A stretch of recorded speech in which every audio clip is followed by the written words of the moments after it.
Good morning, Tar Heels. Wow, this is awesome. You know, I was in this stadium cleaning it 17 years ago for money for ROTC. From stadium cleanup to commencement speaker. Who would have thought? No one. But I'll tell you a secret. I've dreamed about leading a Tar Heel chant in Kenan Stadium. I mean, I've dreamed about it. And now I have the mic, and we love this place, so we have to do this. Tar! Tar! Tar! Oh, so good. Yeah. I was in your shoes, and then I graduated, and I've had a roller coaster of 17 years. It's brought me in the face of the tragedy of extreme poverty and the peril of war, as well as the blessing of starting a family and the joy of creating enterprises that have helped thousands of people. And these experiences, both the successes and the setbacks, bring me to my favorite line from my favorite movie. In the movie Platoon, a soldier is traumatically injured. He screams. He's in a place that's not safe, and his screams are putting his unit at risk. His sergeant leaps forward, covers his mouth, and looks at him eyeball to eyeball and says, "Take the pain, take the pain." The soldier goes quiet. The soldier grinds his teeth. The soldier survives. No one else is injured. Now, this message, take the pain, may seem inappropriate for Commencement Day, which is a happy day, a day of hope. But the truth is, many of life's most fulfilling moments happen with some degree of pain. Now, hopefully for all of us, the pain that we face is less extreme than that scene in Platoon. Think about the all-nighters that you might have pulled to get to this day, or your hardest classes, or a breakup with someone you loved, or the loss of someone you loved. No. Pain comes in varying degrees and significance. And I don't want to suggest that pain should be sought out. On the contrary, we all want to live in a world with as little pain as possible. The challenge is that pain is inevitable, and it does not go away if you run from it. In fact, it often gets worse. Sometimes, counterintuitively, the best way to take pain out of the world is to confront it head on. So the question I want to focus this address on is how best to take the pain and make something useful, something positive out of it. How best to take the pain and make something useful out of it. This question is always important, but it is critical during volatile and uncertain times. Right after I graduated, September 11th happened. Across our country, we felt fear, anxiety, confusion. All of a sudden, we could no longer take our security for granted. You are also graduating in a volatile time. It's unclear where the world is going. Political polarization, school shootings, job displacement, fake news. I mean, the list goes on and can wear you out every day. But the point is, as anxiety and volatility rise, it becomes more important to manage through the fog of pain. So back to the question, how best to take the pain and create something useful out of it? I've worked in social entrepreneurship, the military, and business. And through these three areas, I found an answer to this question. The answer has three parts. attitude, service, and perspective. Attitude is often the most important characteristic to take the pain in the best way possible. And I want to tell you a story about attitude. One of the most painful moments in my life led me to social entrepreneurship. I was 21 and halfway around the world. I curled in the fetal position. My stomach was heaving. I was freezing yet sweating. And I wondered if whatever it is inside my body might kill me. I mean, all I could think about was the pain. And I was not taking it well. Then a nurse named Tabitha came to see me. Tabitha lived in a nearby 10 by 10 foot shack in Kibera, in Nairobi, Kenya. I had traveled to Kibera in Nairobi on the advice of an anthropologist at UNC to better understand ethnic violence. Tabitha looked at me and diagnosed malaria, which I had read killed more people in human history than any other infectious disease. And I had taken anti-malarial medication, but clearly it wasn't potent enough. So Tabitha handed me some traditional medication, and she said I would be okay if I rest and think positive. Tabitha's words and the medication helped. I changed my attitude. I began thinking positively, and I started to control the pain more than it controlled me. Before I left Kibera, Tabitha came up to me and asked for the equivalent of $26. She wanted to start a small business, make some money, and eventually build her own health clinic to help people the way that she'd helped me. So I gave her the $26. When I came back to UNC for my senior year, I couldn't get Kibera out of my mind. With a local native from Nairobi, I decided to start an organization helping kids. I raised some money, and I returned back to Kibera. Tabitha found me and led me to her 10 by 10. But this time, she had two 10 by 10s. The second one was a clinic, and it became part of our organization, which we called Carolina for Kibera. Tragically, years later, Tabitha passed away. She was about as old as I am now. It was not until she passed away that I learned of a terrifying pain that she had endured but never spoken about.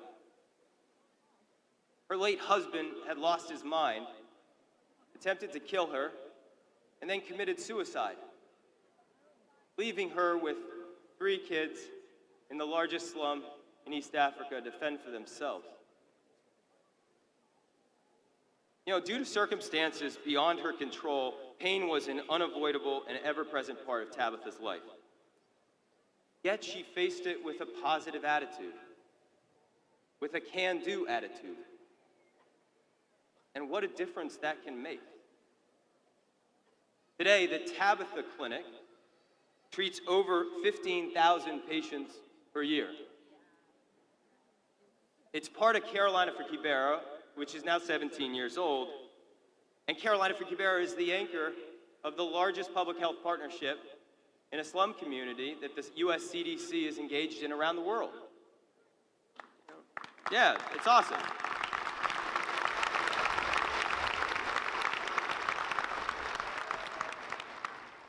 It's great stuff. We produce knowledge that helps other communities around the world, and that Tabitha Clinic helps save lives from deadly diseases like malaria. I once heard this quote: "Attitude is everything. Pick a good one."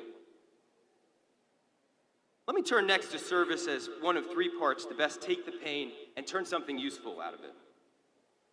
Many of you will graduate and head into your first job. My first job in the United States Marine Corps was great, in part because I got to work with tremendous Americans from all walks of life and serve something that was larger than ourselves. One of the Marines that I served with, Sergeant Dave, grew up in particularly painful circumstances. He's an orphan. Think about that. To grow up without parents, Maybe some of you here have endured that pain. Before we deployed, Sergeant Dave learned that his son had been born, but with a hole in his heart. Imagine the stress. Deploy on dangerous missions, knowing your newborn son is fighting to survive with a hole in his heart. Yet Sergeant Dave performed so well that the President of the United States personally called him on Christmas. How did he do it under such duress? Sergeant Dave said that he decided his son's condition was out of his control while he deployed.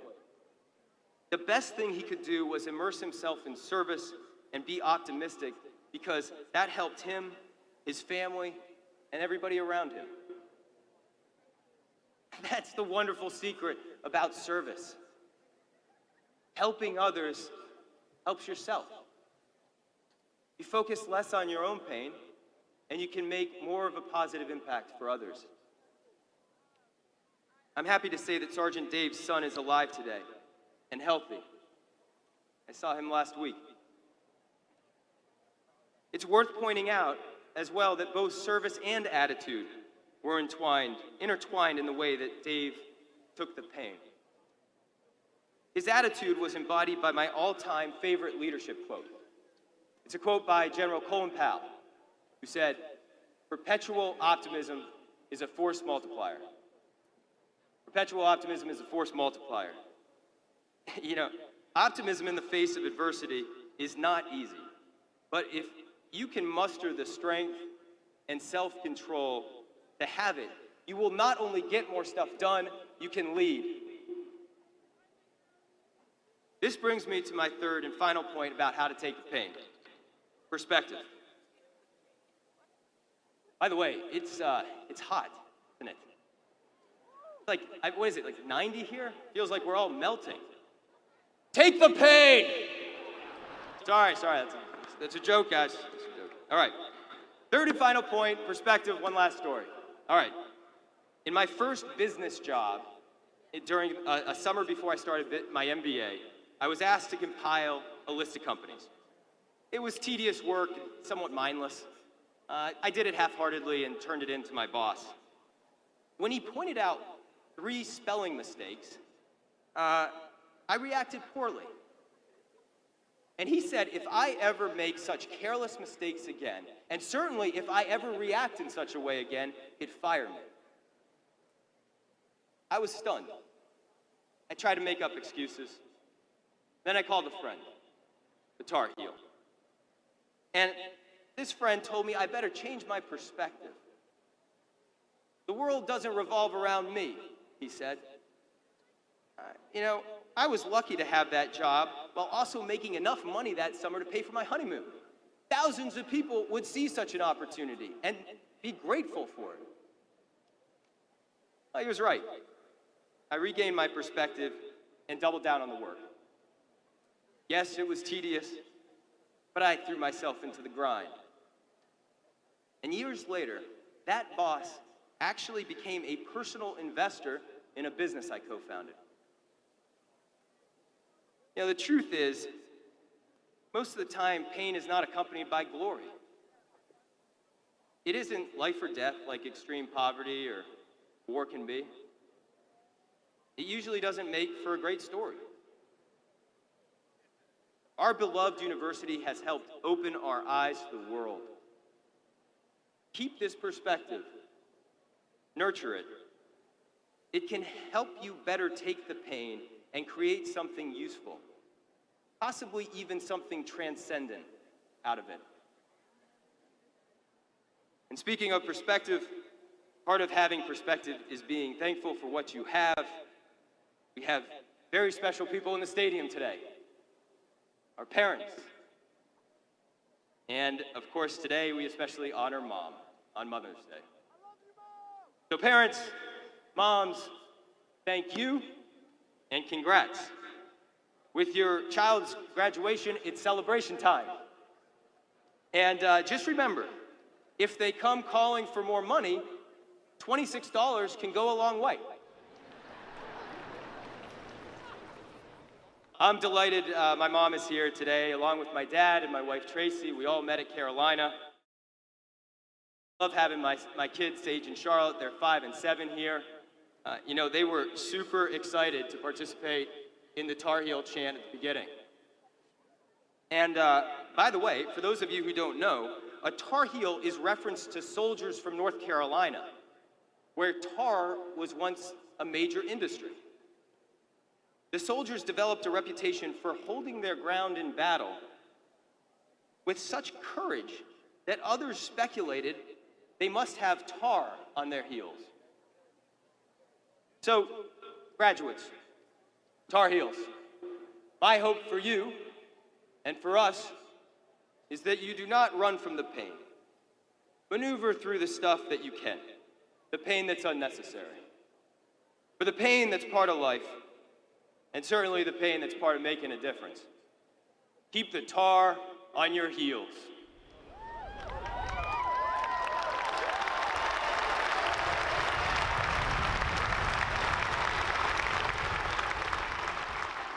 Okay, Carolina, I'll never get to do this again. Can we do this one more time? One more chant. Tar! Tar! Tar!